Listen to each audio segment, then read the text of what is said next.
Hello everyone, welcome to the Disha Academy. അങ്ങനെ നമ്മുടെ degree ഒക്കെ കഴിഞ്ഞിരിക്കുന്നു. നിങ്ങൾ ഓരോരുത്തർക്കും വേണ്ടിയിട്ടുള്ള ഏറ്റവും പ്രധാനപ്പെട്ട ഒരു എക്സാമുകളിൽ ഒന്നാണ് ബാങ്കിങ് എക്സാംസുകൾ എന്ന് പറയുന്നത്. അപ്പോൾ ആ ബാങ്കിങ് എക്സാമുകളിൽ തന്നെ ഏറ്റവും പ്രധാനപ്പെട്ട IBPS RRB PSBയിലേക്കുള്ള റിക്രൂട്ട്മെന്റിന്റെ റിവൈസ്ഡ് ആയിട്ടുള്ള ഒരു കലണ്ടറാണ് ഇപ്പോൾ ഔട്ട് ആയിട്ടുള്ളത്. അപ്പോൾ അതിന്റെ ഡീറ്റെയിൽസ് ആണ് നമ്മൾ ഇന്ന് ഈ ഒരു വീഡിയോയിലൂടെ നോക്കാനായിട്ട് പോകുന്നത്. അപ്പോൾ ഡീറ്റെയിൽസ് എല്ലാം കൃത്യമായിട്ട് മനസ്സിലാക്കി ഇതുവരെയും ബാങ്കിന് വേണ്ടി പ്രിപ്പയർ ചെയ്ത് തുടങ്ങാത്തവരാണെങ്കിൽ ഉറപ്പായിട്ടും അതിന് വേണ്ടിയായിട്ട് എന്ത് ചെയ്യുക, പ്രിപ്പയർ ചെയ്ത് തുടങ്ങുക. SSC റെയിൽവേ ഒക്കെ പോലെയുള്ള സെയിം എക്സാം ലെവലിംഗ് ആണ് വരുന്നത്. മാത്രമല്ല സ്റ്റാറ്റസിന്റെ കാര്യം നോക്കുകയാണെങ്കിലും സാലറിയുടെ കാര്യം നോക്കുകയാണെങ്കിലും എല്ലാ രീതിയിലും നമ്മുടെ ഫ്യൂച്ചർ സെറ്റ് ആക്കാൻ പറ്റുന്ന ഏറ്റവും നല്ലൊരു കരിയർ ഓപ്ഷൻ ആണ് ബാങ്ക് എന്ന് പറയുന്നത്. അപ്പൊ അതിന്റെ ഡീറ്റെയിൽസ് ആണ് നമ്മളൊന്ന് ഡിസ്കസ് ചെയ്യാൻ പോകുന്നത്. അപ്പൊ IBPS എന്ന് പറയുന്ന ബാങ്കിങ് പേഴ്സണൽ സെലക്ഷൻ നടത്തുന്ന ഇൻസ്റ്റിറ്റ്യൂട്ട് ഓഫ് ബാങ്കിങ് പേഴ്സണൽ സെലക്ഷന്റെ കീഴിൽ വരുന്ന RRB എന്ന് പറയുന്നത് റീജിയണൽ റൂറൽ ബാങ്കുകളിലേക്കുള്ള സെലക്ഷനും അതുപോലെ തന്നെ PSB നമ്മുടെ പബ്ലിക് സെക്ടർ ബാങ്കുകളിലേക്കുള്ള manager post, clerical post, probationary officer post തുടങ്ങിയ നിരവധി നല്ല സാലറി പാക്കേജ് ഉള്ള പോസ്റ്റുകളിലേക്കുള്ള ഡീറ്റെയിൽഡ് നോട്ടിഫിക്കേഷൻ ആണ് നമ്മൾ ഇന്ന് എന്ത് ചെയ്യുന്നത്, ഡിസ്കസ് ചെയ്യാൻ പോകുന്നത്. കാരണം ഈ ഒരു IBPS എന്ന് പറഞ്ഞാൽ ജനറലി എന്ത് ചെയ്യും, അവർ അറേഞ്ച് ചെയ്യുന്നത് ഏകദേശം ജൂൺ ജൂലൈ മാസങ്ങളിലാണ് എന്ത് ചെയ്യുന്നത്, എക്സാം നടക്കുന്നത്. ഇപ്പൊ അതെന്താണ്, അതിന്റെ ഒരു കലണ്ടറിന് തന്നെ ഒരു റിവൈസിങ് ആണ് നടന്നിട്ടുള്ളത്. അതിന്റെ ഒരു ഡീറ്റെയിലാണ് നമ്മൾ ഇന്ന് എന്ത് ചെയ്യുന്നത്, നോക്കാനായിട്ട് പോകുന്നത്. അപ്പോൾ നിങ്ങൾ എല്ലാവരും മനസ്സിലാക്കുക, ബാങ്കിങ് എക്സാംസുകൾ എന്ന് പറഞ്ഞാൽ അത്രയും ഇമ്പോർട്ടൻ്റ് ആണ്. ഏറ്റവും നല്ല എക്സാമുകളിൽ ഒന്ന് തന്നെയാണ് ബാങ്കിങ് എക്സാംസ്. മാത്രമല്ല നമ്മുടെ ഈ SSC റെയിൽവേ പഠിക്കുന്ന പോലെ ചവർ പോലെ ഒരുപാട് GK പഠിക്കേണ്ട ആവശ്യം അവിടെ വരുന്നില്ല. നിങ്ങൾക്ക് കാര്യം ടു ദ പോയിന്റ് അറിയാന്നുള്ളവരാണെങ്കിൽ, ഏറ്റവും നന്നായിട്ട് പഠിക്കാൻ കഴിവുള്ളവരാണെങ്കിൽ ഉറപ്പായിട്ടും ബാങ്കിങ് എക്സാംസ് നല്ലൊരു ഓപ്പർച്യൂണിറ്റി ആണെന്ന് മനസ്സിലാക്കുക. കാരണം നമുക്കിവിടെ വരുന്ന സബ്ജക്ട്സുകൾ വളരെ കുറവാണ്. അതായത് മാത്സ്, റീസണിങ് തുടങ്ങിയ സബ്ജക്റ്റുകളിൽ ഇൻട്രസ്റ്റ് ഉള്ളവരാണോ നിങ്ങൾ തിരിയേണ്ട ഏറ്റവും ബെസ്റ്റ് ഓപ്ഷൻ ഏത് തന്നെയാണ്, ഈ പറയുന്ന ബാങ്കിങ് എക്സാംസുകളാണ് കേട്ടോ. അപ്പോൾ അത് ഡിഗ്രി മാത്രമാണ് നമുക്ക് ആവശ്യമായിട്ട് വരുന്നത്. ഡിഗ്രി മാത്രം ആവശ്യമായിട്ട് വരുമ്പോൾ നമുക്ക് ചെയ്യാൻ പറ്റുന്ന, ഒരു വർഷത്തിനുള്ളിൽ ജോലി നേടാൻ പറ്റുന്ന ഏറ്റവും നല്ലൊരു ചോയ്സും കൂടെയാണ് ബാങ്കിങ് എക്സാംസുകൾ കേട്ടോ. അപ്പോൾ റിവൈസ്ഡ് ടെൻറ്റേറ്റീവ് കലണ്ടറിന്റെ ഡീറ്റെയിൽ ആണ് നമ്മളിന്ന് ചെയ്യാനായിട്ട് നോക്കുന്നത്. അപ്പോൾ പ്രിലിമിനറി എക്സാമിനേഷൻ, അതായത് നമ്മൾ പറഞ്ഞു ഈ ഒരു കലണ്ടറിന്റെ റിവിഷൻ വന്നിട്ടുള്ളത് ഏതിനൊക്കെയാണ്, നമ്മുടെ പബ്ലിക് സെക്ടർ ബാങ്കുകളുണ്ട്. ഒരു 11ഓളം പബ്ലിക് സെക്ടർ ബാങ്കുകളുണ്ട്. നമ്മുടെ ഗവൺമെന്റ് അംഗീകൃതമായിട്ടുള്ള സെൻട്രൽ ഗവൺമെന്റ് കീഴിൽ വരുന്ന ബാങ്കുകളുണ്ട്. അതിലേക്കുള്ള എൻട്രി പോസ്റ്റ് ആണ്. അതായത് മാനേജർ പോസ്റ്റ് ഉണ്ട്, നമ്മുടെ ഓഫീസർ പോസ്റ്റുകളുണ്ട്, അതുപോലെ ക്ലറിക്കൽ പോസ്റ്റുകൾ നിങ്ങൾക്ക് അവിടെ ലഭ്യമാണെന്നുള്ള ഒരു കാര്യം മനസ്സിലാക്കുക. അതിനനുസരിച്ച് സാലറി റിവിഷനും ഉണ്ട്. അത് കഴിഞ്ഞ് RRB എന്ന് പറഞ്ഞാൽ റീജിയണൽ ആയിട്ടുള്ള റൂറൽ ബാങ്കുകളാണ്. നമ്മുടെ ഗ്രാമീൺ ബാങ്ക് ഒക്കെ പോലെയുള്ള അങ്ങനത്തെ റൂറൽ ബാങ്കുമായിട്ട് ഇവർക്ക് എന്തുണ്ട്, ടൈപ്പ് ഉണ്ട്. അവിടേക്കുള്ള സെലക്ഷൻ ആണ് ഈ ഒരു പ്രോസസ്സ് വഴി നമുക്ക് എന്ത് ചെയ്യുന്നത്, നടക്കുന്നത്. അപ്പോൾ അതിന്റെ ഡേറ്റുകളിൽ കുറെ മാറ്റങ്ങൾ വന്നിട്ടുണ്ട്. ഇവിടെ പറഞ്ഞിട്ടുണ്ട് according to the updated IBPS calendar. ഇപ്പോൾ ഒരു അപ്ഡേഷൻ നടന്നിട്ടുണ്ട്. ആ കലണ്ടർ അനുസരിച്ച് IBPS RRBയുടെ 2025 നോട്ടിഫിക്കേഷൻ ഇപ്പോൾ അറേഞ്ച് ചെയ്തിരിക്കുന്ന ഏത് മാസത്തേക്കാണ്, ഓഗസ്റ്റ് തൊട്ടുള്ള അങ്ങോട്ടുള്ള മാസത്തേക്കാണ്. നോർമലി ഓഗസ്റ്റിന് മുന്നേ ആണ് ഈ ഒരു എക്സാം നടക്കുന്നത്. ജൂൺ ജൂലൈ എന്നൊക്കെ പറയുന്ന ആ ഒരു ടൈമിലാണ് പ്രിലിംസ് ഒക്കെ നടക്കുന്നത്. അപ്പോൾ അതിന്റെ അർത്ഥം എന്ന് പറഞ്ഞു കഴിഞ്ഞാൽ മെയിൻസും ഒരു 2 മാസം കഴിഞ്ഞ് ഏകദേശം 1 ഇയർ ഗ്യാപ്പിൽ തന്നെ ഇവർ എന്ത് ചെയ്യും, ഈ കംപ്ലീറ്റ് എക്സാമും നടത്തി. കാരണം ഒരു 6-7 എക്സാംസ് ഇതിന്റെ കീഴിൽ വരുന്നുണ്ട്. IBPSന്റെ കീഴിൽ തന്നെ ഒരു 8ഓളം എക്സാംസുകൾ വരുന്നുണ്ട്. അതെല്ലാം അവർ 1 ഇയറിന് ബേസിസിൽ എന്ത് ചെയ്യും, നടത്തി ഉടനെ തന്നെ പോസ്റ്റിംഗ് കൊടുക്കുകയാണ് ചെയ്യുന്നത്. അവർക്ക് അത്രയും സ്മൂത്ത് ആയിട്ടാണ് പ്രോസസ്സ് നടക്കുന്നത്. അപ്പോൾ അതിലൊരു ചേഞ്ച് വന്നിട്ടുണ്ട്. അവരുടെ അഡ്മിനിസ്ട്രേറ്റീവ് പ്രോസസ്സിൽ വരുന്ന ചേഞ്ചസ് ആണ്. എങ്കിൽ പോലും ഇപ്പോൾ വന്നിട്ടുള്ളത് ദേ കണ്ടോ, പ്രിലിമിനറി PO ഓഫീസേഴ്സ്, അതായത് പ്രൊബേഷണറി ഓഫീസർ എന്ന് പറയുന്ന പോസ്റ്റിലേക്കുള്ള നോട്ടിഫിക്കേഷൻ വിളിച്ചിരിക്കുന്നത് എപ്പോഴാണ് പ്രിലിംസ് വരുന്നത്, ഈ പറയുന്ന ഓഗസ്റ്റിലാണ് വരുന്നത് കേട്ടോ. ഓഗസ്റ്റിലാണ് വരുന്നത്. അത് ശ്രദ്ധിക്കുക. മെയിൻസും ഒട്ടും വൈകാതെ തന്നെ ഒക്ടോബറിൽ അവർ കണ്ടക്ട് ചെയ്യുകയാണ്. എന്ന് വെച്ചാൽ പെട്ടെന്നാണ്. ബാങ്കിങ് എക്സാമിന്റെ ഏറ്റവും പ്രത്യേകത തന്നെ അത് തന്നെയാണ്. പെട്ടെന്നാണ് എക്സാം നടത്തുന്നത്. ഓഗസ്റ്റിൽ പ്രിലിംസും അത് കഴിഞ്ഞ് മെയിൻസ് വരുന്നത് ഒക്ടോബറിലുമാണ്. നല്ലൊരു ചോയ്സ് ആണ് പ്രൊബേഷണറി ഓഫീസർ അല്ലെങ്കിൽ MT പോസ്റ്റ്, മാനേജ്മെന്റ് ട്രെയിനി എന്ന് പറയുന്ന പോസ്റ്റ്. നമ്മൾ ഏറ്റവും നല്ല ബാങ്കിൽ ആദ്യമായിട്ട് കയറാൻ പറ്റിയ ഒരു ചോയ്സ് ആണ് അത്. അതിൽ നിന്നാണ് പിന്നെ നിങ്ങൾക്ക് കരിയർ ഗ്രോത്ത് ഒരുപാട് ഉണ്ടാവും. മാനേജർ സ്കെയിലുകളുണ്ട്, സ്പെഷ്യലിസ്റ്റ് ഓഫീസേഴ്സ് ആയിട്ടൊക്കെ നിങ്ങൾക്ക് എന്ത് ചെയ്യാം, പിന്നെയാണ് കയറുന്നത്. ജൂനിയർ മാനേജർ, സ്പെഷ്യൽ മാനേജർ എന്നൊക്കെ പറഞ്ഞിട്ടുള്ള പ്രത്യേകം പോസ്റ്റുകൾ നിങ്ങൾക്ക് ഉടനെ തന്നെ കിട്ടുകയും ചെയ്യും കേട്ടോ. പെട്ടെന്ന് കരിയർ ഗ്രോത്ത് നിങ്ങൾക്ക് ഉണ്ടാവും. അത് ശ്രദ്ധിക്കുക നിങ്ങൾ. അപ്പോൾ പ്രൊബേഷണറി ഓഫീസറിന്റെ എക്സാം വരുന്നത്, POയുടെ എക്സാം വരുന്നത്, RRB POയുടെ എക്സാം വരുന്നത് ഓഗസ്റ്റിലാണ്. മെയിൻസ് വരുന്നത് ഒക്ടോബറിലാണ്. ഇനി അടുത്ത് ഇതിന് വേണ്ടത് എന്താണ്, ഡിഗ്രി മാത്രമാണ്. PO എന്ന് പറയുന്ന ഒരു പോസ്റ്റിലേക്ക് നിങ്ങൾ ഏതൊരു ഡിഗ്രി കഴിഞ്ഞവർക്കും എന്ത് ചെയ്യാം, അപ്ലൈ ചെയ്യാനായിട്ട് പറ്റും. ഇനി അടുത്ത് സ്പെഷ്യലിസ്റ്റ് ഓഫീസർ സ്പെഷ്യലൈസ്ഡ് ഓഫീസർ എന്ന് പറഞ്ഞാൽ ചിലപ്പോൾ അതിൽ IT റിക്രൂട്ട്മെന്റ് ഉണ്ട്, അതായത് IT പഠിച്ചവർക്കുള്ള, അതായത് സ്പെഷ്യൽ ഫീൽഡുകൾ പഠിച്ചവർക്കായിരിക്കും ആ ഒരു ചാൻസ് വരുന്നത്. IT പഠിച്ചവർക്കുണ്ട്, അക്കൗണ്ട്സ് പഠിച്ചവർക്കുണ്ട്, ലോ പഠിച്ചവർക്ക് വേണ്ടിയുണ്ട്, അതുപോലെ ഫിനാൻസ് അങ്ങനത്തെ കുറച്ച് കാര്യങ്ങൾക്ക് വേണ്ടിയിട്ടുണ്ട്, മാനേജ്മെന്റ് പഠിച്ചവർക്കുണ്ട്, അതായത് BBA എന്നൊക്കെ പറയുന്ന ബിസിനസ് മാനേജ്മെന്റ് പഠിച്ചവർക്കുള്ള, അങ്ങനെ സ്പെഷ്യലൈസ്ഡ് വാക്കൻസിയാണ് അതിനകത്ത് വരുന്നത് കേട്ടോ. സ്പെഷ്യലായിട്ട് നമ്മൾ പഠിച്ചിട്ടുള്ള സ്കീമുകൾക്ക് വേണ്ടിയിട്ടുള്ളതാണ് ആ വാക്കൻസി വരുന്നത്. അതും എന്നാണ് ഓഗസ്റ്റ് നവംബറിലാണ് എക്സാം വരുന്നത്. ഏകദേശം ഓഗസ്റ്റിൽ എക്സാം സ്റ്റാർട്ട് ചെയ്യുകയാണെന്നുള്ള കാര്യം നിങ്ങൾ ശ്രദ്ധിച്ചോളാം. അത് കഴിഞ്ഞ് വരുന്നത് കസ്റ്റമർ സർവീസ് അസോസിയേറ്റ് എന്ന് പറഞ്ഞാൽ മറ്റൊരു പോസ്റ്റാണ്. അത് ഒക്ടോബറിൽ വിളിച്ച് നവംബറിൽ. അപ്പോൾ ഇത് കണ്ടല്ലോ, 3 പോസ്റ്റുകളാണ് ഇതിൽ വന്നത്. ഇപ്പൊ തന്നെ RRBയുടെ കീഴിൽ 3 പോസ്റ്റാണ് പബ്ലിക് സെക്ടർ ബാങ്കുകളിലേക്ക് വിളിക്കുന്നത്. പബ്ലിക് സെക്ടർ ബാങ്ക് എന്ന് പറയുന്നത് ഏതൊക്കെയാണ്? നമ്മുടെ ഈ പറയുന്ന പോലെ കാനറ ബാങ്ക് ഉണ്ട്, SBI ഉണ്ട്, യൂണിയൻ ബാങ്ക് ഉണ്ട്, UCO ബാങ്ക് ഉണ്ട്, അങ്ങനെ പല ബാങ്കുകളും ഇതിന്റെ അകത്ത് വരുന്നതാണ് കേട്ടോ. അതായത് പബ്ലിക് സെക്ടർ ബാങ്കിനകത്താണ്. അതിലേക്കാണ് നിങ്ങൾക്ക് ഈ 3 ഓപ്പർച്യൂണിറ്റി കിട്ടുന്നത്. 1 probationary officer, 2 specialised officer, 3 customer service associate എന്ന് പറഞ്ഞാൽ ഈ ഒരു പോസ്റ്റിംഗ്. ഇതിനെല്ലാം സെയിം സിലബസും സെയിം എക്സാം പാറ്റേൺ വരുന്നത്. നിങ്ങൾ ഒരു എക്സാമിന് പഠിക്കുന്നു, ഒരൊറ്റ സിലബസ് അനുസരിച്ച് നിങ്ങൾ പഠിക്കുന്നുണ്ടോ, നിങ്ങൾക്ക് നിരവധി എക്സാമുകൾ എഴുതാനുള്ള ഓപ്പർച്യൂണിറ്റിയുമാണ്, നിങ്ങൾക്ക് അത് ക്രാക്ക് ചെയ്യാനുള്ള നല്ല ചാൻസസ് കൂടുതലുമാണ്. അപ്പോൾ ഒന്നിൽ പഠിച്ചാൽ നമുക്ക് മൂന്നാമത്തേൽ എങ്ങനെ നമ്മൾ കിട്ടുമെന്നുള്ളൊരു വിശ്വാസത്തിൽ തന്നെ നമുക്ക് എന്ത് ചെയ്യാം, ഈ ഒരു എക്സാംസുകളെല്ലാം അറ്റൻഡ് ചെയ്യാം. ഓക്കെ, അത് ശ്രദ്ധിക്കണം നിങ്ങൾ. അപ്പോൾ ആ ഒരു കാര്യം ഓർക്കുക. ഇനി അടുത്ത് RRB റീജിയണൽ റൂറൽ ബാങ്കുകളുടെ കാര്യം എടുത്ത് നോക്കിയാൽ നമുക്ക് മൊത്തത്തിൽ നോക്കുകയാണെങ്കിൽ ഒരു 43-ൽ കൂടുതൽ റീജിയണൽ റൂറൽ ബാങ്കുകൾ നമ്മുടെ ഇന്ത്യ മൊത്തത്തിലുണ്ട്. അപ്പോൾ അതിലേക്കുള്ള സെലക്ഷൻ ആയിരിക്കും നിങ്ങൾക്ക് ആ വഴി കിട്ടുന്നത്. അതിൽ വരുന്നത് 1 ഓഫീസർ സ്കെയിൽ 1 എന്ന് പറയുന്ന പോസ്റ്റാണ്. അത് കഴിഞ്ഞ് ഓഫീസർ സ്കെയിൽ 2 and 3, ഇതൊക്കെ ശരിക്കും മാനേജർ പോസ്റ്റാണ് കേട്ടോ. മാനേജർ പോസ്റ്റാണ് ഇതിനകത്ത് വരുന്നത്. അത് കഴിഞ്ഞ് ഓഫീസ് അസിസ്റ്റന്റ് എന്ന് പറയുന്ന പോസ്റ്റ്. എന്താണ് ഓഫീസ് അസിസ്റ്റന്റ് എന്ന് പറഞ്ഞാൽ ക്ലറിക്കൽ പോസ്റ്റാണ്. അപ്പോൾ ഈ ഒരു 3 പോസ്റ്റാണ്. അപ്പോൾ മൊത്തത്തിൽ നോക്കുകയാണെങ്കിൽ 6 എക്സാംസ് ആണ് IBPS ഈ ഒരു വർഷം നടത്തുന്നത് എന്നുള്ളൊരു കാര്യം ശ്രദ്ധിക്കുക. 6 എക്സാംസ് നടത്തുന്നുണ്ട്. 3 പബ്ലിക് സെക്ടർ ബാങ്കുകളിലേക്കും 3 എന്തിലേക്കും, റീജിയണൽ റൂറൽ ബാങ്കുകളിലേക്കുമാണ്. Regional rural bank. അപ്പോൾ എല്ലാ സ്റ്റേറ്റിലും ബാങ്കിന്റെ ബാങ്കുകൾ ഉണ്ടെന്നുള്ളൊരു കാര്യം നിങ്ങൾക്ക് അറിയാം. അതുകൊണ്ട് ഓരോ സ്റ്റേറ്റ് ബേസ് ചെയ്ത് നിങ്ങൾക്ക് വേണമെങ്കിൽ എന്ത് ചെയ്യാം, മത്സരിക്കാം എന്നുള്ളൊരു കാര്യം മനസ്സിലാക്കുക. അപ്പോൾ ഓഫീസർ സ്കെയിൽ 1 വരുന്നത് പ്രിലിമിനറി വരുന്നത് ഡിസംബറിലാണ് മെയിൻസ് നടത്തുന്നത്. ഓഫീസർ സ്കെയിൽ 2 and 3 എന്ന് പറയുന്ന പോസ്റ്റ് ശരിക്കും ഇതൊക്കെ ചില പോസ്റ്റുകളിലേക്ക്, അതായത് മാനേജർ ലെവൽ ഓഫ് പോസ്റ്റുകളിലേക്ക് നിങ്ങൾ ചിലപ്പോൾ ബാങ്കിൽ വർക്ക് ചെയ്തവരായിരിക്കണം. അത് നിങ്ങൾ ബാങ്കിങ് പഠിച്ചുകൊണ്ടിരിക്കുന്നത്, അതായത് ഇപ്പം നിങ്ങൾ ഇങ്ങനെയൊക്കെ കയറിയവരാണെങ്കിൽ, മുന്നേക്ക് എക്സാംസുകൾ എഴുതി കയറി ഇപ്പം നിങ്ങളൊരു കരിയറിൽ ഇരിക്കുന്നവരാണെങ്കിൽ, ബാങ്കിൻ്റെ ഏതെങ്കിലും ജോലി ഇരിക്കുന്നവരാണെങ്കിൽ നിങ്ങൾക്കുള്ള ചാൻസസ് ആണ് ശരിക്കും മാനേജർ പോസ്റ്റ് എന്ന് പറയുന്നത്. നിങ്ങൾക്ക് ഒരു എക്സാമും കൂടെ എഴുതി കഴിഞ്ഞാൽ ഇവിടെ കണ്ടോ ഒരു എക്സാമേ വരുന്നുള്ളൂ. മറ്റതിലെല്ലാം എന്തുണ്ട്, പ്രിലിംസും ഉണ്ട്, മെയിൻസും ഉണ്ട്. ഈ ഓഫീസർ സ്കെയിൽ 2 and 3 എന്ന് പറയുന്നത് എക്സ്പീരിയൻസ്ഡ് ഉള്ള ഒരു കാറ്റഗറി ഓഫ് എക്സാമിനേഷൻ ആണ്. അതായത് എക്സ്പീരിയൻസ് ഒരു 3 വർഷം അല്ലെങ്കിൽ ഒരു 5 വർഷത്തിന്റെ എക്സ്പീരിയൻസ് ഉണ്ടെങ്കിൽ നിങ്ങൾക്ക് ഒരു എക്സാം മാത്രം അറ്റൻഡ് ചെയ്ത് ഡയറക്റ്റ് ഇന്റർവ്യൂ കൂടെ കഴിഞ്ഞാൽ നിങ്ങൾ ഓൾറെഡി സെലക്റ്റഡ് ആണ്. ആ ഒരു കാര്യമാണ് പറയുന്നത് കേട്ടോ. അപ്പോൾ അതൊന്ന് എന്ത് ചെയ്യുക, ശ്രദ്ധിച്ചോളുക. അത് കഴിഞ്ഞ് ഓഫീസ് അസിസ്റ്റന്റ് എപ്പോഴാണ് വിളിക്കുന്നത്? ഓഫീസ് അസിസ്റ്റന്റ് ആണ് ക്ലറിക്കൽ പോസ്റ്റ് എന്ന് പറഞ്ഞാൽ ഏറ്റവും പെട്ടെന്ന് നമുക്ക് ജോലി കിട്ടാൻ ചാൻസ് ഉള്ളതാണ് ക്ലറിക് പോസ്റ്റ് എന്ന് പറയുന്നത്. ഇത് വരുന്നത് ഏകദേശം ഡിസംബറിലാണ്. ഡിസംബറും പിന്നെ ഫെബ്രുവരിയിലാണ് അതിന്റെ മെയിൻസ് ഒക്കെ നടക്കുന്നത്. അപ്പോൾ നിങ്ങൾക്ക് ലാവിഷ് ആയിട്ട് ടൈം ഉണ്ട്.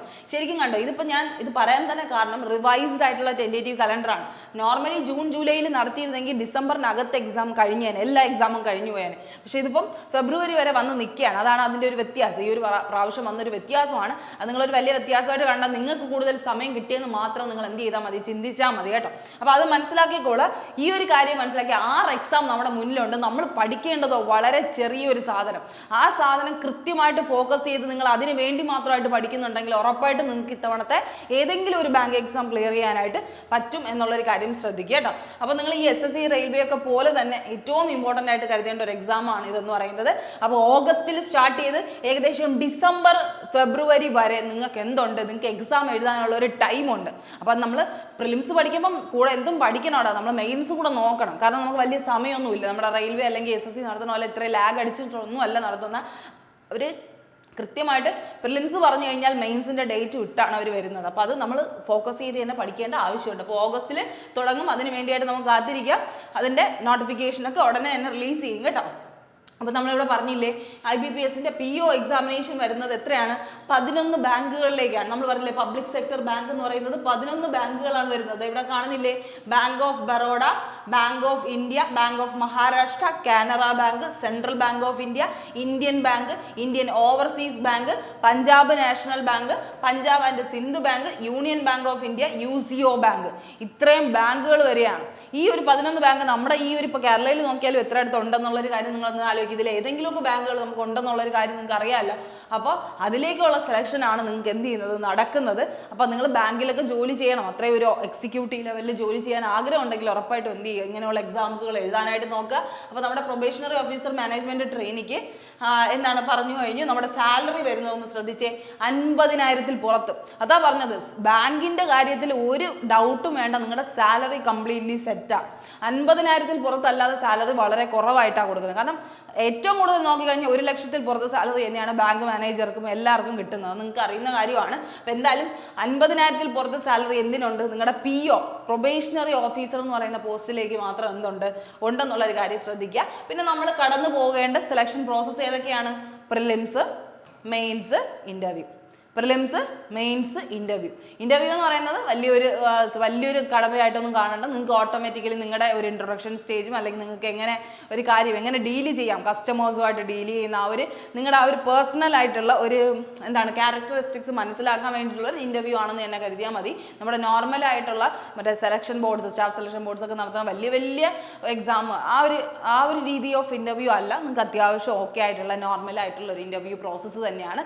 ചില എക്സാംസുകളിൽ നമുക്ക് എന്തുമാത്രം മതി, പ്രിലിംസും നേരെ ഇൻ്റർവ്യൂ ആയിരിക്കും വരുന്നത്. ചിലതിൽ പ്രിലിംസ്, മെയിൻസ്, ഇൻ്റർവ്യൂ വരുന്നുണ്ട് കേട്ടോ. അത് നിങ്ങൾക്ക് ഓക്കെ ആയിട്ടുള്ള കാര്യമാണ്, നിങ്ങളെ കൊണ്ട് പറ്റുന്ന കാര്യമാണ്. ഏജ് ലിമിറ്റ് വരുന്നത് 20 to 30 വയസ്സ് വരെയുള്ളവർക്ക് അപ്ലൈ ചെയ്യാം. അത് തന്നെയാണ് ബാങ്കിന്റെ മറ്റൊരു പ്രത്യേകത. ഏജ് ലിമിറ്റ് 30 വയസ്സ് വരെയുള്ളവർക്ക്, 32 വയസ്സ് വരെയുള്ളവർക്ക് വരെയൊക്കെ അപ്ലൈ ചെയ്യാം. പ്ലസ് എന്തുണ്ട് ഇതിൽ, റിലാക്സേഷൻ ഉണ്ട് കേട്ടോ. റിലാക്സേഷൻ വരുന്നുണ്ടോ, അതായത് OBCക്ക് 3 വർഷം, SC/STക്ക് 5 വർഷം പ്ലസ് വരുന്നുണ്ട്, അങ്ങനെയൊക്കെ ഉണ്ട്. അപ്പോൾ അഥവാ നിങ്ങൾ അപ്ലൈ ചെയ്യാൻ ആഗ്രഹിക്കുന്നുണ്ട്, ഡേറ്റ് ഒന്നും വന്നിട്ടില്ല, വരുമ്പോൾ അതായത് ഉടനെ തന്നെ റിലീസ് ചെയ്യും. ഓഗസ്റ്റിൽ എക്സാം എന്ന് പറയുമ്പോൾ ഉടനെ റിലീസ് ചെയ്തല്ലേ പറ്റുള്ളൂ. അപ്പോൾ അതുകൊണ്ട് ഒഫീഷ്യൽ വെബ്സൈറ്റിൽ അതിൻ്റെ ഡേറ്റ് വരുന്ന എന്നാണ്, IBPS.in എന്ന് പറയുന്ന വെബ്സൈറ്റിൽ കയറുമ്പോൾ IBPS.in എന്ന് പറയുന്ന വെബ്സൈറ്റിലായിരിക്കും വരുന്നത് കേട്ടോ. IBPS.in എന്ന് പറയുന്ന വെബ്സൈറ്റിലായിരിക്കും നിങ്ങൾക്ക് എന്ത് ചെയ്യേണ്ടത്, അതിൻ്റെ നോട്ടിഫിക്കേഷൻ കാര്യം കിട്ടും. അത് ഡീറ്റെയിൽസ് വരുമ്പോൾ നമ്മൾ ഉടനെ തന്നെ അറിയിക്കുന്നതായിരിക്കും. നിങ്ങൾക്ക് അറിയാമല്ലോ, ദിശയ്ക്ക് സ്വന്തമായിട്ടൊരു ബാങ്കിങ് ചാനലുണ്ട്. അതിലേക്ക് എന്ത് ചെയ്യുക, നിങ്ങൾ അതിൽ ക്ലാസ്സസും അതുപോലെ തന്നെ പ്രധാനപ്പെട്ട നോട്ടിഫിക്കേഷനും ഒക്കെ നമ്മൾ ഷെയർ ചെയ്യാറുണ്ട്. അതിലൊന്ന് എന്ത് ചെയ്യുക, സബ്സ്ക്രൈബ് ചെയ്തിട്ട് കഴിഞ്ഞാൽ നിങ്ങൾക്ക് എന്ത് ചെയ്യാം, ഡീറ്റെയിൽസ് എന്തെങ്കിലും വരുന്നെങ്കിൽ അറിയാം. ഇല്ലാന്നുണ്ടെങ്കിൽ നമുക്ക് മെയിൻ ചാനലിൽ നിങ്ങൾക്ക് എന്ത് ചെയ്യാം, ഫോക്കസ് ചെയ്യാവുന്നതാണ് കേട്ടോ. അപ്പോൾ അത് ശ്രദ്ധിക്കുക. ഓക്കെ, അപ്പോൾ ആ ഒരു കാര്യം നിങ്ങൾ കൃത്യമായിട്ട് തന്നെ മനസ്സിലാക്കിക്കോളാം.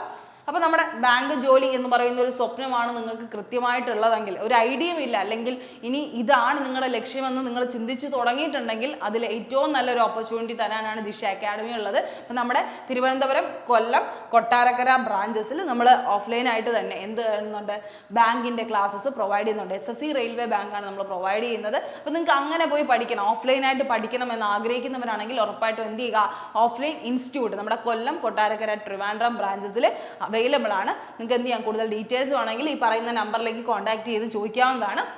നമുക്ക് ബാങ്കിങ് ഫോക്കസ് ചെയ്തിട്ടുള്ള ക്ലാസ്സസ് ആണ് വരുന്നത്. നിങ്ങളുടെ പ്രിലിംസും മെയിൻസും അതുപോലെ തന്നെ ഫോക്കസ് ചെയ്തിട്ടുള്ള കൃത്യമായിട്ടുള്ള ക്ലാസ്സസ് ആണ് നമ്മൾ എന്ത് ചെയ്തത്, ഷെഡ്യൂൾ അനുസരിച്ച് കൊടുക്കുന്നത്. അപ്പോൾ workout materials, mentoring sessions properly തന്നെ നിങ്ങൾക്ക് എന്ത് ചെയ്യും, ഗൈഡൻസും എല്ലാം നിങ്ങൾക്ക് ഉണ്ടാവുന്നതാണ്. അപ്പോൾ അത് കൂടുതൽ ഡീറ്റെയിൽസും കാര്യങ്ങളും എന്തെങ്കിലും അറിയണമെങ്കിൽ ഈ നമ്പറിൽ കോൺടാക്ട് ചെയ്താൽ മതി കേട്ടോ. അപ്പോൾ നമുക്ക് അറിയേണ്ടത് ഇനി IBPSൻ്റെ ആ ഒരു എങ്ങനെയാണ് അതിൻ്റെയൊക്കെ ഇത് നടക്കുന്നതെന്നുള്ളൊരു കാര്യമാണ്. ഓക്കെ, IBPS RRB POയുടെ പ്രിലിംസ് എക്സാം പാറ്റേൺ ഞാൻ ജസ്റ്റ് ഒന്ന് പറഞ്ഞുതരാം. എന്താണ് നിങ്ങൾ പഠിക്കേണ്ടത്, നിങ്ങൾക്ക് അറിയണമല്ലോ എന്താണ് ഇതിലുള്ളതെന്നുള്ളൊരു കാര്യം അറിയണം. അതുകൊണ്ട് തന്നെ പ്രിലിംസ് നിങ്ങൾ നോക്കേണ്ട കാര്യം എന്താ, 45 മിനിറ്റ്, അതായത് 3/4 മണിക്കൂർ നിങ്ങൾ 80 ക്വസ്റ്റ്യൻസ് 80 മാർക്കിന് ചോദിക്കും. 80 ക്വസ്റ്റ്യൻസ് 80 മാർക്കിന് ചോദിക്കും. ആകെ 2 സബ്ജക്റ്റ്, റീസണിങ്, മാത്സ്. അതാണ് ഞാൻ ആദ്യമേ പറഞ്ഞത്. മാത്സും റീസണിങ്ങും നിങ്ങൾ നന്നായിട്ട് തന്നെ അറിയാവുന്ന ഒരാളാണെങ്കിൽ നിങ്ങൾക്ക് കയറി വരാൻ എളുപ്പമുള്ളൊരു ഫീൽഡ് ബാങ്കാണ്. മാത്സിലൊക്കെ ഇൻട്രസ്റ്റ് ഉള്ള ഒരുപാട് പേരുണ്ട് അല്ലേ. മാത്സിൽ പൊതുവേ എനിക്ക് മാത്സ് ചെയ്യാൻ ഈസിയാണ്, അല്ലെങ്കിൽ അതാണ് എനിക്ക് ഏറ്റവും കൂടുതൽ ഇഷ്ടം, എനിക്ക് റീസണിങ് ഒക്കെ എനിക്ക് പെട്ടെന്ന് ചെയ്തെടുക്കാൻ പറ്റുമെന്ന് ആ ഒരു ബോധം നിങ്ങൾക്ക് ഉണ്ടെങ്കിൽ നിങ്ങൾ മനസ്സിലാക്കേണ്ട ഒരു കാര്യം, ബാങ്കിങ് എക്സാംസുകളിൽ അതാണ് നിങ്ങൾ ഫോക്കസ് ചെയ്യേണ്ടത് കേട്ടോ. അപ്പോൾ 40 ക്വസ്റ്റ്യൻസ് 40 മാർക്കാണ്. നമുക്ക് 1/4 ആണ് നെഗറ്റീവ് വരുന്നത്. 4 ക്വസ്റ്റ്യൻ തെറ്റിക്കഴിഞ്ഞാൽ 1 മാർക്ക് പോകും എന്നുള്ള രീതിയിലാണ് വരുന്നത്. അതിന് രണ്ടിനും സെപ്പറേറ്റ് ടൈമിംഗ് ഉണ്ട്. റീസണിങ്ങിന് 25 മിനിറ്റ്, മാത്സിന് 20 മിനിറ്റ്. ശരിക്കും ഈ പറയുന്ന നമ്മുടെ ബാങ്കിങ് എക്സാംസിൽ നമ്മൾ ശ്രദ്ധിക്കേണ്ട ഒരു കാര്യം, വലിയ മാർക്കൊന്നും വാങ്ങിക്കണം അങ്ങനെയല്ല. നമ്മൾ ശരിക്കും പറഞ്ഞാൽ ആക്യുറസിയും സ്പീഡുമാണ് മെയിൻറ്റെയിൻ ചെയ്യേണ്ടത്. കാരണം നിങ്ങൾക്ക് 3/4 മണിക്കൂറേ ഉള്ളൂ 80 ക്വസ്റ്റ്യൻസ് എഴുതാൻ. 80 ക്വസ്റ്റ്യൻസ് വെറും 3/4 മണിക്കൂർ എന്ന് പറയുമ്പോൾ അത് പെട്ടെന്ന് അങ്ങ് കടന്നു പോകും. നിങ്ങൾ ചിന്തിക്കുന്നതിന് മുമ്പ് ഫാസ്റ്റ് ആയിട്ട് പോകും. കാരണം റീസണിങ് മാത്സും ആണ്, രണ്ടും നന്നായിട്ട് ലോജിക്കലി നമ്മൾ കോൺസെപ്റ്റ് ഒക്കെ ക്ലിയർ കട്ടായിട്ട് അറിയുന്ന ഒരാൾക്ക് മാത്രം കാൽക്കുലേഷൻ സ്പീഡ് ഉപയോഗിച്ച് ചെയ്തറിയേണ്ട ഒരു സെക്ഷനാണ് അതെന്ന് പറയുന്നത്. പക്ഷെ അതിന് കൃത്യമായിട്ട് നിങ്ങൾ പ്രാക്ടീസ് ചെയ്യുന്നുണ്ടെങ്കിൽ ഉറപ്പായിട്ടും നിങ്ങളുടെ പ്രിലിംസ് എക്സാമിൻ്റെ പാറ്റേൺ ഇതാണ്. ആകെ 2 സബ്ജക്റ്റ് നിങ്ങൾ ഫോക്കസ് ചെയ്ത് നിങ്ങൾ പ്രിലിംസ് ക്ലിയർ ചെയ്തു എന്നുള്ളൊരു കാര്യം നിങ്ങൾ മനസ്സിലാക്കുക. അതാണ് നിങ്ങൾ നോക്കേണ്ടത്. ഈ പറയുന്ന 80-ന് ഏകദേശം ഒരു 55+ മാർക്ക് വാങ്ങിക്കാൻ നിങ്ങൾ എപ്പോഴും ശ്രദ്ധിക്കുക. 80-ന് 55-ൽ കൂടുതൽ മാർക്ക് മേടിച്ചാൽ തന്നെ നിങ്ങൾ എന്ത് ചെയ്യും, ഓട്ടോമാറ്റിക്കലി നിങ്ങൾ സെലക്റ്റഡ് ആവും എന്നുള്ളൊരു കാര്യം, പ്രിലിംസ് ക്വാളിഫൈ ആവും എന്നുള്ളൊരു കാര്യം മനസ്സിലാക്കിക്കോളൂ കേട്ടോ. അപ്പോൾ അതാണ് നിങ്ങൾ ശ്രദ്ധിക്കേണ്ടത്. നിങ്ങൾക്ക് 80 ക്വസ്റ്റ്യൻസ് 80 മാർക്ക് 3/4 മണിക്കൂർ നിങ്ങൾക്ക് വരുന്നത്, ഒരു ക്വസ്റ്റ്യൻ 1 മാർക്ക് 1/4 ആണ് നെഗറ്റീവായിട്ട് വരുന്നത്. പഠിക്കേണ്ടത് 2 സബ്ജക്റ്റ്, റീസണിങ്, ന്യൂമറിക്കൽ എബിലിറ്റി, മാത്സും ആണ് വരുന്നത്. ഓക്കെ, അവിടെ നിങ്ങൾ ശ്രദ്ധിക്കേണ്ടത് കാൽക്കുലേഷൻ സ്പീഡും അതുപോലെ തന്നെ നിങ്ങളുടെ ആ ഒരു ആക്യുറസിയും ആണ് വരേണ്ടത്. നിങ്ങൾ കൃത്യമായിട്ട് പ്രാക്ടീസ് ചെയ്യുന്നുണ്ടെങ്കിൽ ഉറപ്പായിട്ട് നിങ്ങളെ കൊണ്ട് നടക്കുന്ന കാര്യമാണ് കേട്ടോ. ഇനി അടുത്ത മെയിൻസിന്റെ പാറ്റേൺ വരുമ്പോൾ നമ്മൾ നോക്കേണ്ട കാര്യം ഒന്ന് എന്ത് തന്നെയാണ്, റീസണിങ്. പിന്നെ ജനറൽ അവയർനെസ് പേപ്പർ എന്ന് പറഞ്ഞ് ഇവിടെ കൊടുത്തിട്ടില്ലേ. ജനറൽ അവയർനെസ് എന്ന് പറയുന്നത് നമ്മൾ ഈ SSC റെയിൽവേക്കൊക്കെ പഠിക്കുന്ന പോലെ ഹിസ്റ്ററി, ജോഗ്രഫി, പൊളിറ്റിക്സ് അങ്ങനെ വലിയൊരു ഫീൽഡ് അല്ല പഠിക്കേണ്ടത്. ഭൂമിശാസ്ത്രം, ലോകശാസ്ത്രം അങ്ങനെ ഒന്നും പഠിക്കേണ്ട. നിങ്ങൾ പഠിക്കേണ്ട എന്താണ്, ഫിനാൻഷ്യൽ അവയർനെസ്. കാരണം ബാങ്ക് അല്ലേടാ, നമുക്ക് അക്കൗണ്ട്സ്, ഫിനാൻസ് ഇങ്ങനെയുള്ള കാര്യങ്ങളാണ്, ന്യൂസുകളാണ് അറിയേണ്ടത്. നമ്മുടെ ഈ പറയുന്ന GDP റേറ്റ്, എക്കണോമിക്സ് റിലേറ്റഡ് ആയിട്ടുള്ള ടേംസുകൾ, കൊമേഴ്സ് റിലേറ്റഡ് ആയിട്ടുള്ള കുറേ കാര്യങ്ങൾ, അതിൻ്റെ കാര്യമാണ് നമ്മളിവിടെ അറിയേണ്ടത്. അപ്പം ജനറൽ അവയർനെസ് പേപ്പറിൽ നിങ്ങൾക്ക് ശരിക്കും വരുന്നത് ഒന്നീ ഫിനാൻഷ്യൽ അവയർനെസ് പ്ലസ് എന്താണ്, ബാങ്കിങ് അവയർനെസ് പോലെയുള്ള കാര്യങ്ങൾ, ബാങ്കിങ് അവയർനെസ്, എക്കണോമിക്സ് പോലുള്ള ടോപ്പിക്സുകളാണ് വരുന്നത്. അത് ഓട്ടോമാറ്റിക്കലി നിങ്ങൾ അതിന് വേണ്ടിയായിട്ട് പ്രിപ്പയർ ചെയ്യുമ്പോൾ ഓട്ടോമാറ്റിക്കലി നിങ്ങൾ കേൾക്കുന്നതും കാണുന്നതും ഒക്കെ അത് റിലേറ്റഡ് ആയിട്ടുള്ള കാര്യമായിരിക്കും. നിങ്ങൾക്ക് ഓട്ടോമാറ്റിക്കലി അത് എന്ത് ചെയ്യും, ഓക്കെ ആയിട്ട് മാറും. GK ആണ്. GK എന്ന് പറയുന്നത് banking awareness, financial awareness or economics എന്നുള്ള ടോപ്പിക്സിൽ മിക്സ് ചെയ്ത് വരുന്ന കാര്യങ്ങളാണ് കേട്ടോ. പിന്നെ വരുന്നത് മാത്സ്. റീസണിങ് നമ്മൾ ഓൾറെഡി ഇത് ഇവിടെ പഠിക്കുമ്പോൾ നമ്മൾ സ്ട്രോങ് ആയിട്ട് പഠിക്കുക. അതുപോലെ തന്നെ ഇവിടെയും പഠിക്കുക. Maths, reasoning, GK. പിന്നെ എന്ത് വരുന്നുണ്ട്, ഇംഗ്ലീഷ് വരുന്നുണ്ട്. എന്ത് വരുന്നുണ്ടാ, ഇംഗ്ലീഷ്. അത്യാവശ്യം നല്ല ഇംഗ്ലീഷ് തന്നെയാണ് വരുന്നത്. സ്റ്റാൻഡേർഡ് ലെവൽ ഓഫ് ഇംഗ്ലീഷ് ആണ് വരുന്നത്. അത് കഴിഞ്ഞ് കമ്പ്യൂട്ടർ അറിയണമല്ലോ. കാരണം നമ്മൾ ചെയ്യുന്ന വർക്ക് സിസ്റ്റം വർക്കാണ്. നമ്മൾ അത്യാവശ്യം കമ്പ്യൂട്ടറും കാര്യങ്ങളും ഉപയോഗിക്കാൻ അറിഞ്ഞിരിക്കണം എന്നുള്ളൊരു കാര്യം ശ്രദ്ധിക്കുക. ഓക്കെ, അത് ശ്രദ്ധിക്കുക. അപ്പോൾ കമ്പ്യൂട്ടർ നോളജ് പേപ്പർ എല്ലാത്തിനും വരുന്നത് എത്രയാണ്, 40 ക്വസ്റ്റ്യൻസ് വീതമാണ് വരുന്നത്. അതിന് ഇത്ര മാർക്ക് വെച്ച് കൊടുത്തിട്ടുണ്ട്. 40 ക്വസ്റ്റ്യൻസിന് 50 മാർക്ക് വെച്ച് കൊടുത്തിട്ടുണ്ട്. ചിലതിന് 40 to 50 ക്വസ്റ്റ്യൻസ്, 40-ന് 20 ക്വസ്റ്റ്യൻസ്, അങ്ങനെ ഏകദേശം 200 ക്വസ്റ്റ്യൻസ് 200 മാർക്കിന്. അങ്ങനെ നോക്കിയാൽ മതി. 200 ക്വസ്റ്റ്യൻസ് 200 മാർക്കിനാണ് നിങ്ങൾക്ക് വരുന്നത്. അതായത് 200 ക്വസ്റ്റ്യൻസ് ആണ് വരുന്നത്. 200 മാർക്ക്. ടൈം എത്രയാണടാ, 2 മണിക്കൂർ. എത്ര മണിക്കൂർ, 2 മണിക്കൂറാണ് നിങ്ങൾക്ക് ടൈം കിട്ടുന്നത്. അത് നമുക്ക് ബൈ പ്രാക്ടീസ് മാത്രമേ ബാങ്ക് എക്സാം നമുക്ക് നേടിയെടുക്കാൻ പറ്റൂ. നല്ലപോലെ പ്രാക്ടീസ് ചെയ്യണം. കാരണം നല്ല സ്പീഡും എഫിഷ്യൻസിയും നമുക്കുണ്ടെങ്കിൽ മാത്രമേ നമുക്ക് അവിടെ എന്ത് ചെയ്യാൻ പറ്റുള്ളൂ, നല്ല രീതിയിൽ ഒരു സ്കോർ മേടിക്കാനായിട്ട് പറ്റുള്ളൂ കേട്ടോ. അപ്പോൾ 200 ക്വസ്റ്റ്യൻസ് 200 മാർക്കിനാണ് അതിൻ്റെ മെയിൻ സ്റ്റേജ് വരുന്നത്. ഇത് തന്നെയാണ് ഏകദേശം എല്ലാ IBPSന്റെ എല്ലാ എക്സാമിൻ്റെ ഒരു മിനിമം പാറ്റേൺ എന്ന് പറയുന്നത് ഇതാണ് കേട്ടോ. മിനിമം പാറ്റേൺ ഇതാണ്.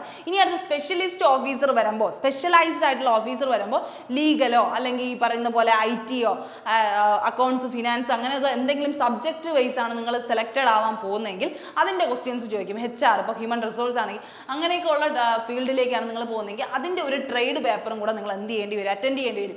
അല്ലാണ്ട് നോക്കുകയാണെങ്കിൽ നിങ്ങളുടെ മാക്സിമം ആയിട്ട് നിങ്ങൾ നോക്കേണ്ട സബ്ജക്റ്റുകൾ റീസണിങ്, മാത്സ്, ഇംഗ്ലീഷ്, അതുപോലെ ജനറൽ അവയർനെസ് എന്ന് പറയുന്നത് എന്താണ്, ഈ പറയുന്ന economics, financial awareness, banking awareness with കുറച്ച് കമ്പ്യൂട്ടർ. ഇതാണ് നിങ്ങൾ ബേസിക്കലി അറിയേണ്ട കാര്യങ്ങൾ. ബേസിക്കലി നിങ്ങൾ അറിയേണ്ടത് ഈ ഒരു സംഭവമാണ്. അതിന് നിങ്ങൾക്ക് കഴിവുണ്ടെങ്കിൽ ഉറപ്പായിട്ടും നിങ്ങൾ എന്ത് ചെയ്യുക, അതിന് വേണ്ടിയിട്ട് ട്രൈ ചെയ്യാനായിട്ട് നോക്കുക. ഇനി IBPSന്റെ നമ്മുടെ നോർമലി ആയിട്ടുള്ള പ്രൊസീജിയേഴ്സ് ഉണ്ട്. ഓഫീസർ സ്കെയിൽ 1 എന്ന് പറയുന്ന junior manager post, officer assistant multi ടാസ്കുകൾ ചെയ്യുന്ന clerical post, officer scale 2 and 3 അതാണ് നമ്മുടെ മാനേജർ പോസ്റ്റ് എന്ന് പറയുന്നത്. അതിനൊക്കെ എക്സ്പീരിയൻസ് ചോദിക്കും കേട്ടോ. അപ്പോൾ ഈ പറയുന്ന പോലെ തന്നെ എന്താണ് selection process, prelims, mains, interview ആണ്. Prelims, mains, interview. Prelims, mains മാത്രമാണ് ക്ലറിക്കൽ പോസ്റ്റിനുള്ളത്. ഓഫീസ് അസിസ്റ്റന്റ് ചിലതിൽ എന്തില്ല, ഇന്റർവ്യൂ ഇല്ല. ചിലതിന് മെയിൻസ് എന്താണ് ഈ പറയുന്ന പോലെ മെയിൻസ് പോലത്തെ എക്സാമുകളില്ല. അപ്പോൾ അത് ഓരോ എക്സാമിൻ്റെ ആ ഒരു പാറ്റേൺ അനുസരിച്ചിരിക്കും. പക്ഷെ എന്തായാലും ബേസിക് ആയിട്ടുള്ള ഒരു ഐഡിയ ആണ് ഈ പറയുന്നത് കേട്ടോ. അത് കഴിഞ്ഞ് ഓഫീസർ അസിസ്റ്റന്റ് മൾട്ടി പർപ്പസ്, അതായത് ക്ലറിക്കൽ പോസ്റ്റാണ് ഞാൻ ഉദ്ദേശിച്ചത്. ഉദ്ദേശിക്കുന്നത് കേട്ടോ. ക്ലറിക് പോസ്റ്റുകൾ നമ്മുടെ ഡിസംബറിൽ നടക്കാൻ പോകുന്ന എക്സാം, ഫെബ്രുവരിയിലൊക്കെ എക്സാം നടക്കാൻ പോകുന്നത്, അത് 18 to 28 വയസ്സ് വരെയുള്ളവർക്ക് അപ്ലൈ ചെയ്യാം. 18 to 28 വയസ്സ് വരെയുള്ള എല്ലാത്തിനും ബേസ് എന്താണ്? ഡിഗ്രിയാണ് ബേസ് വേണ്ടത്. Officer scale 1 assistant manager post, assistant manager ആണ്. അസിസ്റ്റന്റ് മാനേജർ പോസ്റ്റിലേക്ക് 18 to 30 വയസ്സ് വരെയുള്ളവർക്ക് അപ്ലൈ ചെയ്യാം. നേരത്തെ PO പ്രൊബേഷണറി ഓഫീസർ ആയതുകൊണ്ടാണ് എത്ര വയസ്സ് തൊട്ട് എത്ര വരെ 20 to 30 വന്നത് കേട്ടോ. SO ആകുമ്പോൾ സ്പെഷ്യലിസ്റ്റ് ഓഫീസർ ആകുമ്പോഴും ഏത് തന്നെയാണ് 20 to 30 ആണ്. പിന്നെ ഇതിനേക്കാളും ഹയസ്റ്റ് കാഡറ്റുകൾ വരെയാണെങ്കിൽ 32 വയസ്സ് വരെ ഉള്ളവർക്ക് അപ്ലൈ ചെയ്യാൻ പറ്റുന്ന ജോബ് ഓപ്പർച്യൂണിറ്റീസ് ഉണ്ട് കേട്ടോ. ഇവിടെ എന്ത് പറയുന്നുണ്ട്? ഇവിടെ ഉണ്ട് ഓഫീസർ സ്കെയിൽ 2 എന്ന് പറയുന്ന മാനേജർ പോസ്റ്റ് എത്രയാണ്? 21 തൊട്ട് 32 വരെ. കാരണം എന്താ?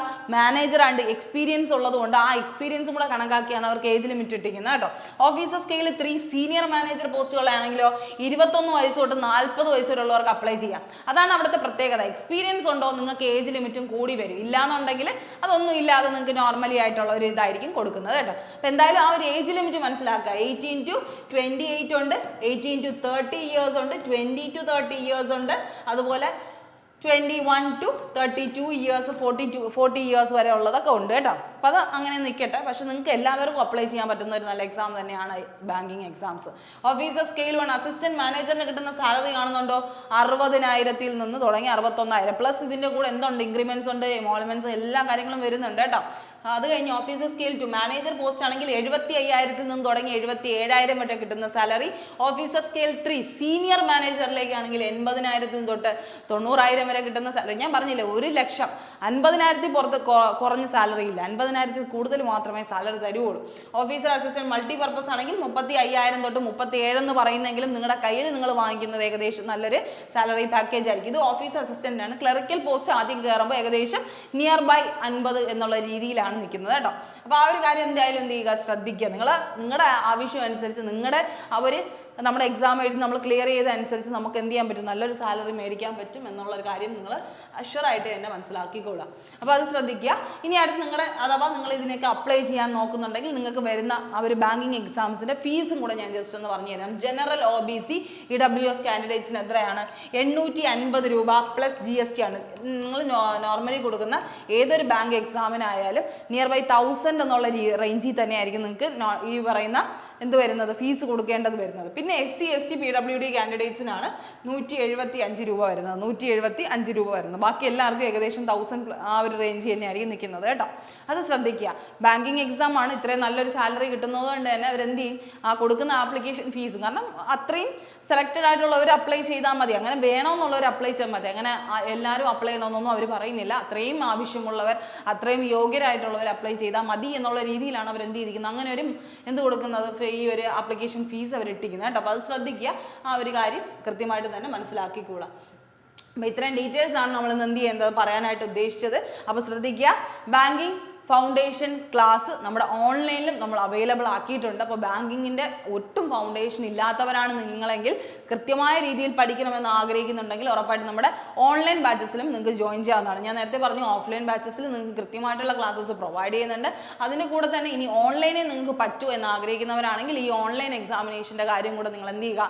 ഒന്ന് നോക്കിക്കൊള്ളുക. കാരണം ഓൺലൈൻ വീട്ടിൽ ഇരുന്ന് തന്നെ നിങ്ങളിപ്പോൾ അഥവാ വേറെ എന്തെങ്കിലും കോഴ്സ് ചെയ്യുന്നുണ്ടോ അല്ലെങ്കിൽ വേറെ എന്തെങ്കിലും പഠിക്കുന്നുണ്ടെങ്കിൽ പോലും അതിൻ്റെ ഒപ്പം നിങ്ങൾക്ക് കൂടെ കൂട്ടാൻ പറ്റുന്ന ഒരു ഏറ്റവും പ്രധാനപ്പെട്ട ആളാണ് ബാങ്കിൻ്റെ ഒരു ഫൗണ്ടേഷൻ കോഴ്സ് എടുത്ത് വെച്ച് എന്തൊക്കെയാണ് അതിൽ വരുന്നത്, എങ്ങനെയൊക്കെയാണ് അത് പഠിക്കേണ്ടത് എന്നുള്ളൊരു കൃത്യമായ അവയർനെസ് നിങ്ങൾക്ക് എന്ത് ചെയ്യാൻ പറ്റും? ലഭിക്കും കേട്ടോ. അതിൻ്റെ ഒപ്പം തന്നെ നിങ്ങൾക്ക് ആവശ്യമുള്ള എല്ലാ മെറ്റീരിയൽസും കാര്യങ്ങളും എല്ലാം പ്രൊവൈഡ് ചെയ്യുന്നതാണ്. അപ്പോൾ ദിശ ലേണിംഗ് ആപ്പിലായിരിക്കും ഈ ഒരു ഫൗണ്ടേഷൻ കോഴ്സ് വരുന്നത്. കൂടുതൽ ഡീറ്റെയിൽസ് എന്തെങ്കിലും കാര്യം ഉണ്ടെങ്കിൽ നിങ്ങൾ എന്ത് ചെയ്യുക? നമ്മുടെ ഡിസ്ക്രിപ്ഷനിൽ കൊടുത്തിരിക്കുന്ന നമ്പറിലേക്ക് കോൺടാക്ട് ചെയ്ത് ചോദിക്കാവുന്നതാണ് കേട്ടോ. അപ്പോൾ എന്ത് ഡൗട്ട്സ് ഉണ്ടെങ്കിലും നിങ്ങൾക്ക് അത് ക്ലിയർ ചെയ്ത് തരുന്നതാണ്. അപ്പോൾ എന്തായാലും വെൽ എക്സ്പീരിയൻസ്ഡ് ആയിട്ടുള്ള ഫാക്കൽറ്റീസ് ആണ് നിങ്ങൾക്ക് ഈ പറയുന്ന ക്ലാസ്സസ് എല്ലാം എടുക്കുന്നത്. ബാങ്കിന് വേണ്ടി കൃത്യമായിട്ടുള്ള സ്പെഷ്യലൈസ്ഡ് ക്ലാസ്സസ് ആണ് നമ്മൾ കൊടുക്കുന്നത്. കൂടുതൽ ഡീറ്റെയിൽസ് എന്തെങ്കിലും അറിയണമെങ്കിൽ നിങ്ങൾക്ക് എന്ത് ചെയ്യാം? കോൺടാക്ട് നമ്പറിൽ കോൺടാക്ട് ചെയ്യാവുന്നതാണ്. അപ്പോൾ ഓക്കെ. അപ്പോൾ ഇത്രയും കാര്യങ്ങൾ കൃത്യമായിട്ട് മനസ്സിലാക്കുക. ബാങ്കിങ് എക്സാംസിന് അങ്ങനെ തള്ളിക്കളയാതിരിക്കുക. SSC, റെയിൽവേ, ബാങ്ക് ഒരുമിച്ച് തന്നെ കൊണ്ടുപോകാനായിട്ട് ശ്രമിക്കുക. പെട്ടെന്നൊരു സെൻട്രൽ ഗവൺമെൻറ് ജോലി ആഗ്രഹിക്കുന്നവരാണെങ്കിൽ ബാങ്കിന് വേണ്ടി എഫേർട്ട് ഇട്ടാൽ ഉറപ്പായിട്ട് 1 വർഷത്തിനുള്ളിൽ ജോലി കിട്ടും എന്നുള്ളൊരു കാര്യം കൃത്യമായി തന്നെ മനസ്സിലാക്കിക്കൊള്ളുക. അപ്പോൾ അത്രയും കാര്യങ്ങളാണ് നമ്മളിന്ന് ഡിസ്കസ് ചെയ്യാനായിട്ട് ഉദ്ദേശിച്ചത്. അപ്പോൾ കൂടുതൽ എന്തെങ്കിലും ഡൗട്ട്സ് എന്തെങ്കിലും കാര്യങ്ങളുണ്ടെങ്കിൽ നിങ്ങൾക്ക് കമൻറ്റ് സെക്ഷനിൽ അറിയിക്കാവുന്നതാണ്. അപ്പോൾ ഓൾ ദ ബെസ്റ്റ്. നല്ലൊരു ദിവസം ആശംസിക്കുന്നു. Thank you.